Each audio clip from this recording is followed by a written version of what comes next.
Good morning children. आप सब कैसे हैं?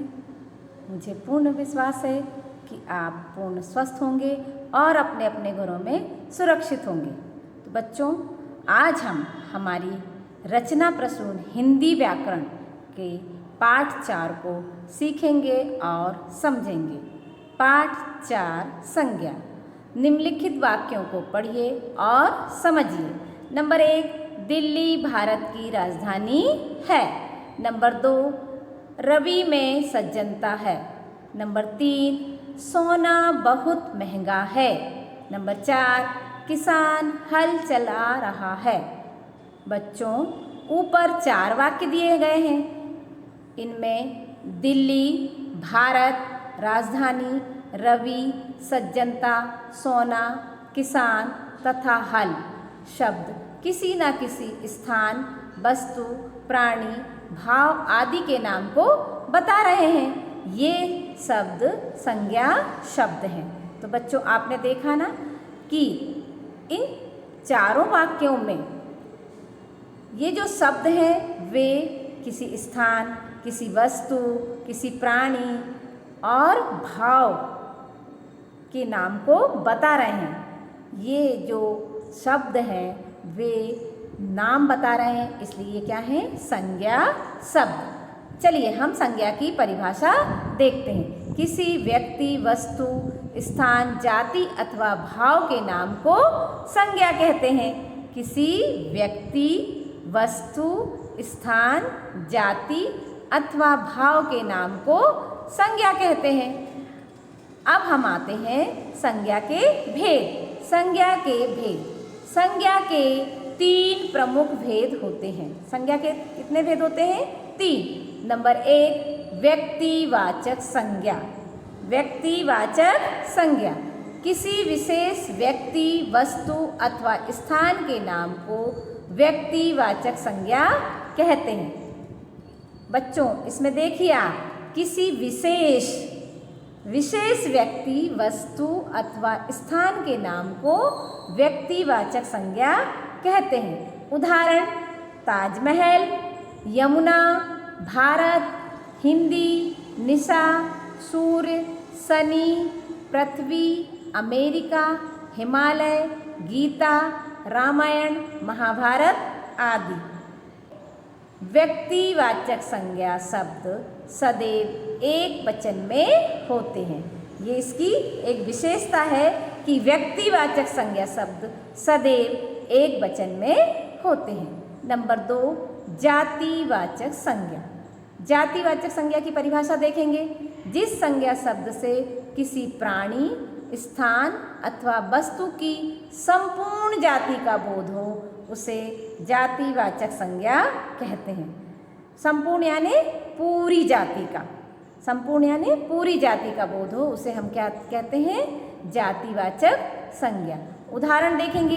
कुर्सी, कक्ष, पर्वत, नदी, दिन, महीना, पशु, पुस्तक, वृक्ष, लड़का, घर, आदमी, बालक, अध्यापक, फल, इमारत, देश आदि। ये सारे शब्द किसके उदाहरण हैं? जातिवाचक संज्ञा के।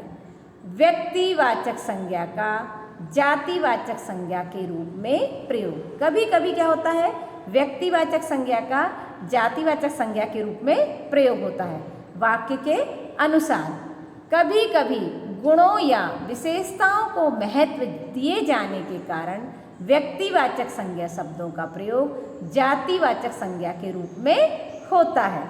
क्यों होता है? गुणों या विशेषताओं को महत्व देने के लिए इनका प्रयोग किस रूप में हो जाता है? व्यक्तिवाचक संज्ञा का जातिवाचक संज्ञा के रूप में। देखेंगे हम पहला उदाहरण।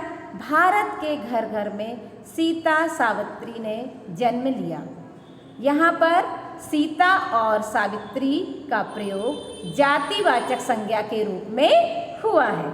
यहाँ पर सीता और सावित्री का प्रयोग जातिवाचक संज्ञा के रूप में हुआ है।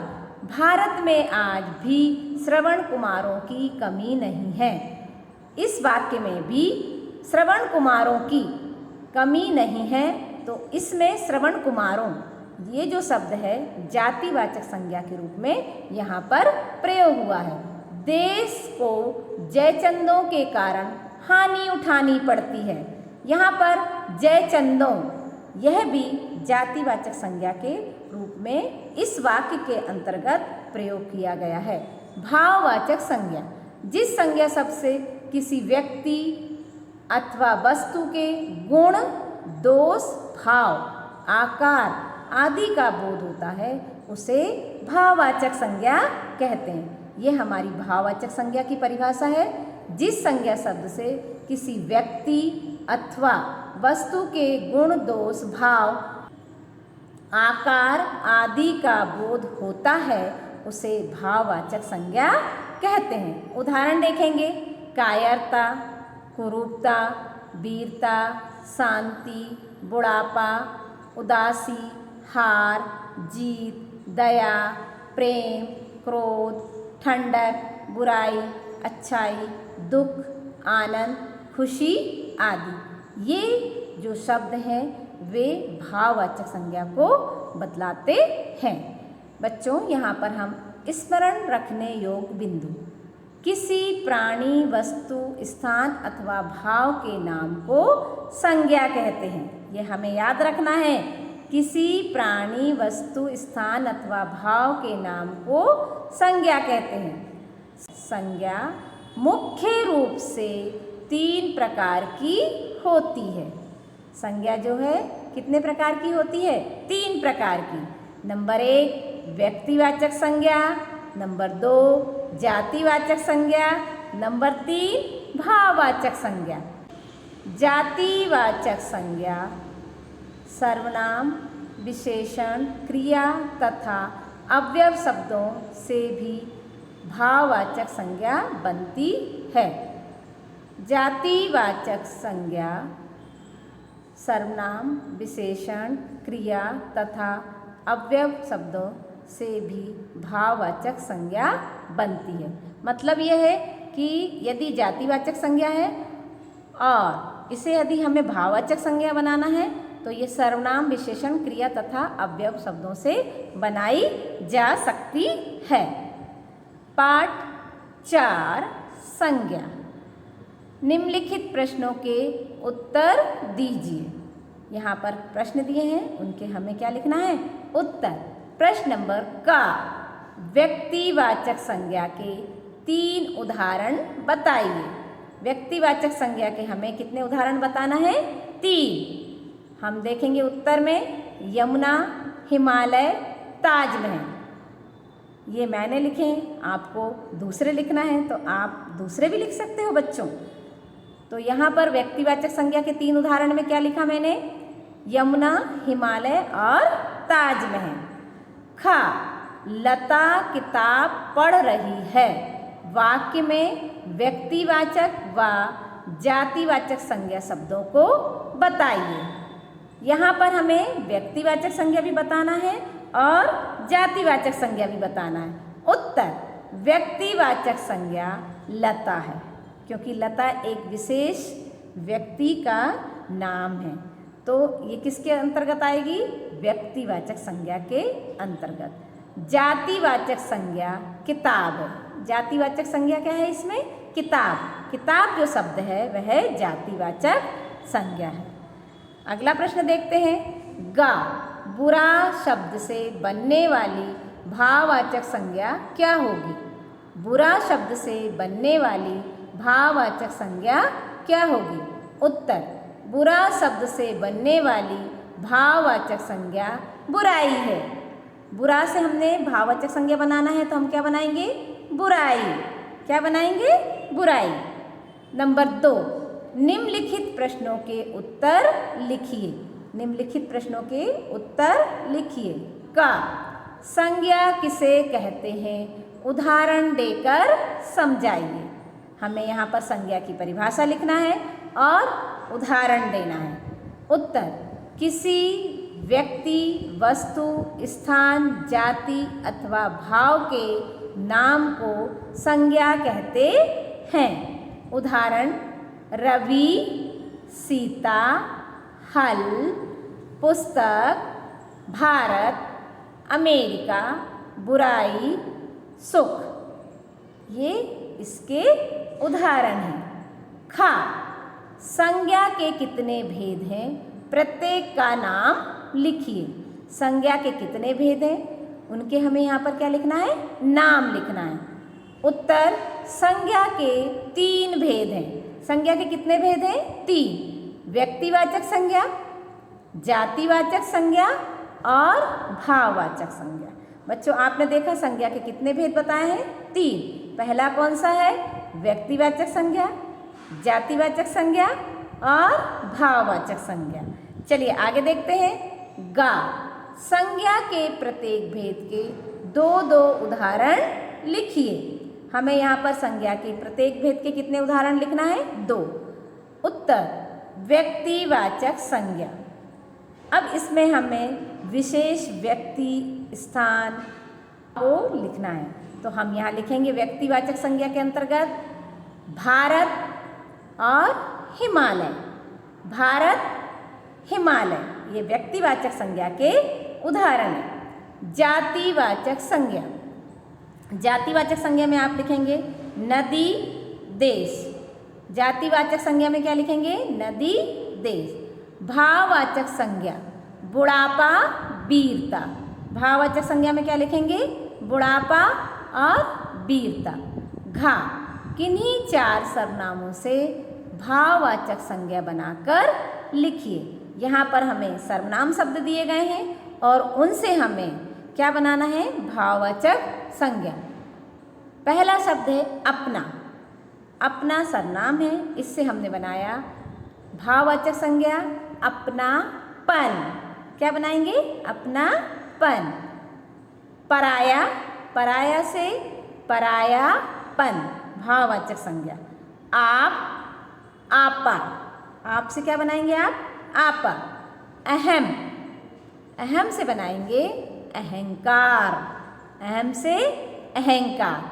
तो ये हमने सर्वनामों से भाववाचक संज्ञा यहाँ पर बनाई है। कौन कौन सी बनाई हैं, पहला था अपना, अपनापन, पराया, परायापन, आप, आपा, अहम, अहंकार। चलिए आगे देखते हैं। नंबर 3, नीचे दिए गए वाक्यों में रंगीन संज्ञाओं के प्रकार बताइए। यहाँ पर हमें जो वाक्य दिए गए हैं उसमें हमें क्या बताना है, जो रंगीन शब्द है, संज्ञा शब्द को चुनना है और उसके बाद बताना है कि यह शब्द किस संज्ञा के भेद के अंतर्गत आता है। नंबर का, उस लड़की का नाम रिया है। उस लड़की का नाम रिया है। इसमें रंगीन शब्द आप देख रहे हैं लड़की। उत्तर आएगा लड़की जातिवाचक संज्ञा है। क्यों, क्योंकि लड़की संपूर्ण लड़की जाति का बोध करा रही है, इसलिए लड़की जो है जातिवाचक संज्ञा है। खा, गंगा पवित्र नदी है। गंगा पवित्र नदी है। इसमें आप देख रहे हैं गंगा जो है एक विशेष नदी का नाम है, इसलिए यह व्यक्तिवाचक संज्ञा के अंतर्गत है। उत्तर में हम लिखेंगे गंगा व्यक्तिवाचक संज्ञा है। उत्तर में क्या आएगा बच्चों, गंगा व्यक्तिवाचक संज्ञा है। गा, ताजमहल का सौंदर्य अद्वितीय है। ताजमहल का सौंदर्य अद्वितीय है। इसमें हमारा रंगीन शब्द है ताजमहल। ताजमहल को हम देखेंगे किस संज्ञा के भेद के अंतर्गत आता है। उत्तर, ताजमहल व्यक्तिवाचक संज्ञा है। ताजमहल व्यक्तिवाचक संज्ञा है। घा, बच्चों को कक्षा में बैठाओ। बच्चों को कक्षा में बैठाओ। उत्तर आएगा कक्षा जातिवाचक संज्ञा है। कक्षा जो है रंगीन शब्द है और ये किसके अंतर्गत आएगा, जातिवाचक संज्ञा के अंतर्गत। वृक्ष पर चिड़िया बैठी है। वृक्ष पर चिड़िया बैठी है। चिड़िया जो रंगीन शब्द है वह किस संज्ञा के अंतर्गत आएगा? उत्तर आएगा चिड़िया जातिवाचक संज्ञा है। कौन सी संज्ञा के भेद के अंतर्गत आएगा? जातिवाचक संज्ञा के अंतर्गत चिड़िया शब्द आएगा। अगला प्रश्न देखते हैं।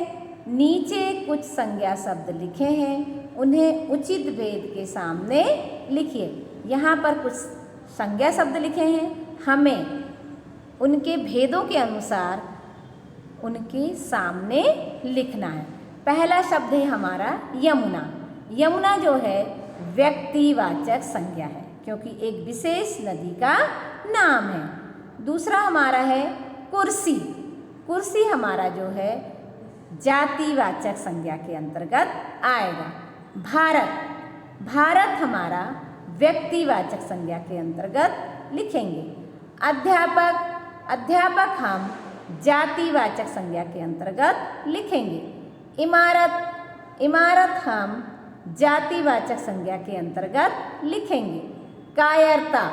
कायरता ये एक भाव है, इसलिए हम इसे भाववाचक संज्ञा के अंतर्गत लिखेंगे।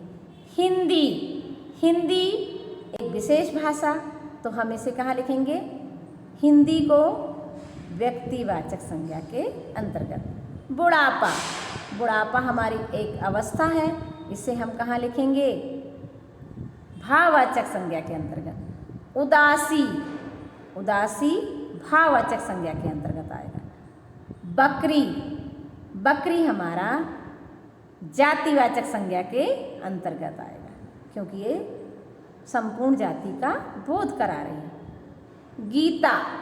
गीता एक विशेष नाम है, इसलिए इसे कहाँ लिखेंगे? व्यक्तिवाचक संज्ञा के अंतर्गत। खुशी। खुशी हमारा भाववाचक संज्ञा के अंतर्गत आएगा। तो बच्चों, हमने यहाँ पर कुछ शब्द दिए थे जिन्हें व्यक्तिवाचक संज्ञा, जातिवाचक संज्ञा और भाववाचक संज्ञा के अंतर्गत लिखना था। तो हम फिर से देखेंगे कि व्यक्तिवाचक संज्ञा के अंतर्गत हमने क्या लिखा? यमुना, भारत, हिंदी, गीता। जातिवाचक संज्ञा के अंतर्गत क्या लिखेंगे? अध्यापक, कुर्सी, इमारत, बकरी। भाववाचक संज्ञा बुढ़ापा, उदासी, खुशी, कायरता। अगला देखते हैं हम प्रश्न नंबर 5वां। निम्नलिखित शब्दों से भाववाचक संज्ञा बनाइए। यहाँ पर हमें कुछ शब्द दिए गए हैं जिन्हें हमें भाववाचक संज्ञा के रूप में परिवर्तित करना है।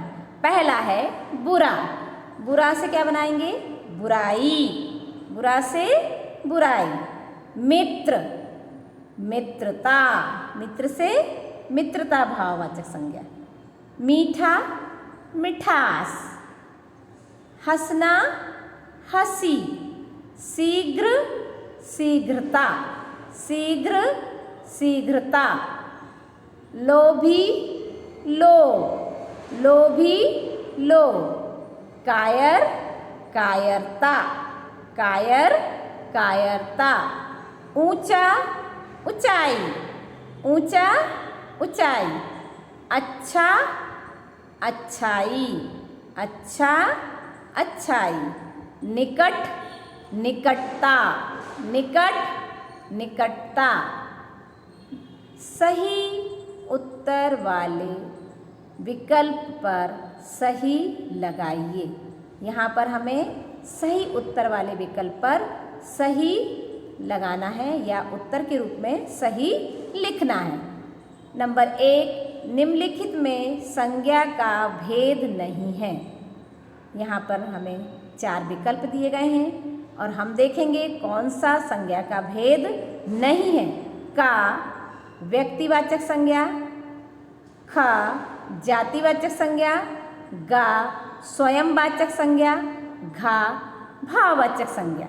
तो बच्चों, यहाँ पर स्वयंवाचक संज्ञा का भेद नहीं है, इसलिए हमारा उत्तर क्या आएगा? स्वयंवाचक संज्ञा। नंबर 2, किसी विशेष व्यक्ति, वस्तु अथवा स्थान के नाम को कहते हैं। किसी विशेष व्यक्ति, वस्तु अथवा स्थान के नाम को कहते हैं। का व्यक्तिवाचक संज्ञा, खा जातिवाचक संज्ञा, गा भाववाचक संज्ञा, घा सर्वनाम। हमने परिभाषा में देखा था ना, किसी विशेष व्यक्ति वस्तु अथवा स्थान के नाम को व्यक्तिवाचक संज्ञा कहते हैं। तो हमारा उत्तर आएगा व्यक्तिवाचक संज्ञा। हमारा उत्तर होगा व्यक्तिवाचक संज्ञा। नंबर 3, निम्नलिखित में भाववाचक संज्ञा नहीं है। निम्नलिखित में भाववाचक संज्ञा नहीं है। ताजमहल, कायरता, वीरता, शांति। तो यहाँ पर उत्तर हमारा होगा ताजमहल। ताजमहल भाववाचक संज्ञा नहीं है। प्रश्न नंबर 4, बच्चा जातिवाचक संज्ञा से बनी भाववाचक संज्ञा है। बच्चा जातिवाचक संज्ञा से बनी भाववाचक संज्ञा है। अब हमें यहाँ पर भाववाचक संज्ञा को देखना है। बच्चे, बच्चों, बचपन, बालक। तो यहाँ पर भाववाचक संज्ञा क्या होगी उत्तर में? बचपन। बच्चा शब्द से बनने वाली भाववाचक संज्ञा होगी बचपन। क्या होगी बच्चों? बचपन। चलिए आगे देखते हैं। कोष्टक में दिए गए शब्दों से भाववाचक संज्ञा बनाकर रिक्त स्थानों की पूर्ति कीजिए। यहाँ पर हमें कोष्टक के अंदर शब्द दिए गए हैं और उन शब्दों से ही हमें भाववाचक संज्ञा बनाना है। का कुतुब मीनार की ऊंचाई देखकर हम दंग रह गए। कुतुब मीनार की ऊंचाई देखकर हम दंग रह गए। यहाँ हमें ऊंचा शब्द दिया था जिससे हमने भाववाचक संज्ञा बनाई ऊंचाई। यहाँ पर हमें ऊंचा शब्द दिया गया है जिससे हमने भाववाचक संज्ञा बनाई ऊंचाई।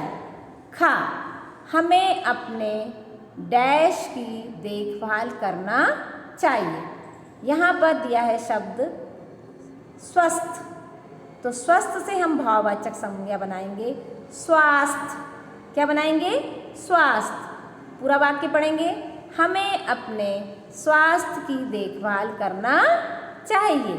गा मोहन की सज्जनता ने सबको प्रभावित किया। यहाँ हमें कोष्टक में सज्जन शब्द दिया था और इससे हमने भाववाचक संज्ञा सज्जनता बनाकर इस रिक्त स्थान को पूरा किया। और अब हम इसे पढ़ेंगे। मोहन की सज्जनता ने सबको प्रभावित किया।